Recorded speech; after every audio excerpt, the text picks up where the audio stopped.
Welcome to Indiana News Desk. I'm Joe Wren. Well, Tuesday marked the 3rd anniversary of the hiring of Pamela Whitten as the first female president at Indiana University, but it was also the day IU Bloomington's faculty overwhelmingly voted no confidence in her.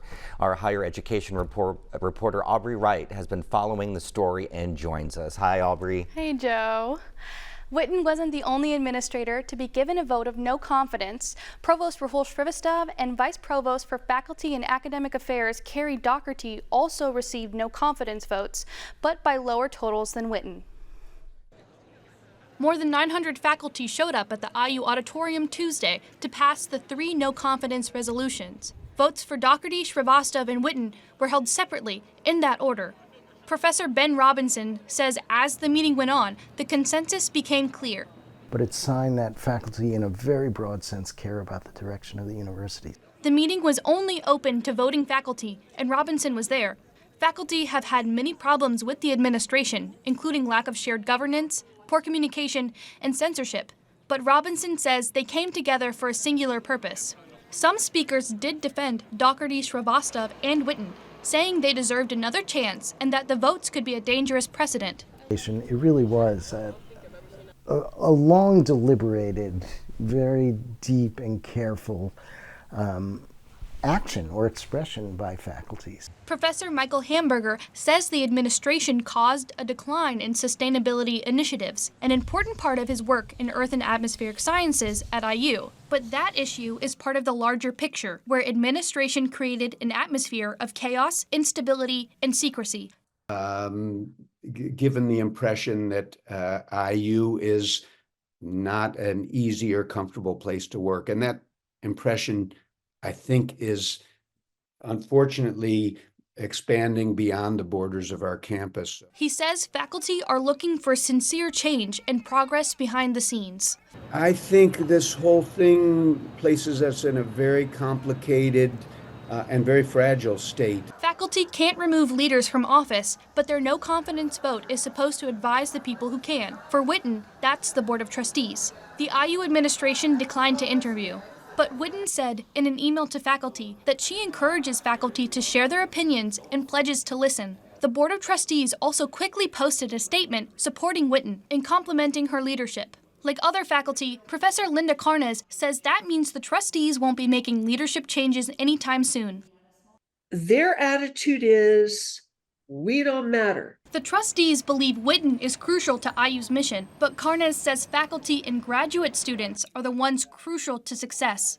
There's no question that it is going to have an impact on faculty's ability to recruit new cutting-edge, state-of-the-art faculty, to hire new faculty, to attract the best graduate students. She says that for a long time, IU Bloomington was its own entity outside of the control of Indiana's Republican-controlled government. And it doesn't feel like that anymore. Indiana's legislature has always had control over universities and their board of trustees. But Democratic State Representative Matt Pierce says Republicans are going after higher education now more than in recent years. I think that all across the country, administrators, quite honestly, are running a little bit scared. While trustees have the most control over a university, the legislature can determine how long they serve and how much power they have. And with Indiana being a state institution, the legislature has the ultimate authority. And they can uncreate them if they want. They can change the way they operate any way they want. But Pierce says Whitten was the only college president to speak out against Senate Bill 202, a conservative bill that changed Indiana's tenure review. And her administration worked hard to change it. That's unusual because it could impact funding. Now, it's been the thing to understand is the universities, all universities in the state, their normal mode of operation is to never challenge legislators in public. For Indiana News Desk, I'm Aubrey Wright. Okay, let's see if we can unpack this maybe a little bit more. So what do faculty want from Whitten and leaders? Well, there have been so many changes since President Whitten took office and a lot of interference from Indiana's government. And I think faculty want to be included in these conversations at the very least. They want to feel like their concerns about the direction and the identity of IU are being taken seriously. I've talked to faculty many times, and they say that they are some of the most important stakeholders of the university. They're teaching, they're working with students, they're researching, and they're building up IU's reputation, but they don't feel like their input and values of pure academic freedom are being respected by the administration. Representative Matt Pierce gave us a little bit of insight there in that story. What else did he have to say about IU? Yeah, well, he talked a little bit about Herman B. Wells, the iconic Indiana University president, and Pamela Whitten mentioned him in her statement to faculty after the vote of no confidence.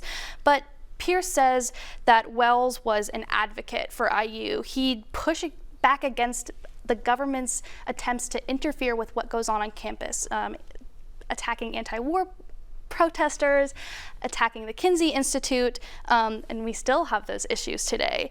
But Wells was this amazing leader, a larger-than-life man, and he shut that down, and he made IU what it is today. And faculty and staff know this, and they think that Whitten's administration isn't living up to that standard. This isn't the first time that IU has done a no confidence vote, though, against the president. Kind of. Right, okay. So in 2005, President Adam Herbert faced a no confidence vote.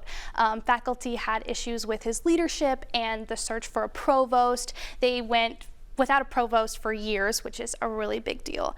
And they held an informal poll at a faculty meeting, but that can't really be compared to what happened on Tuesday, 900 faculty showing up, debating, and passing this official resolution. But Herbert did decline to renew his contract, and he left office once Michael McRobbie was selected. All right, so what happens now? I don't think there's going to be any major change. Everybody still has their jobs.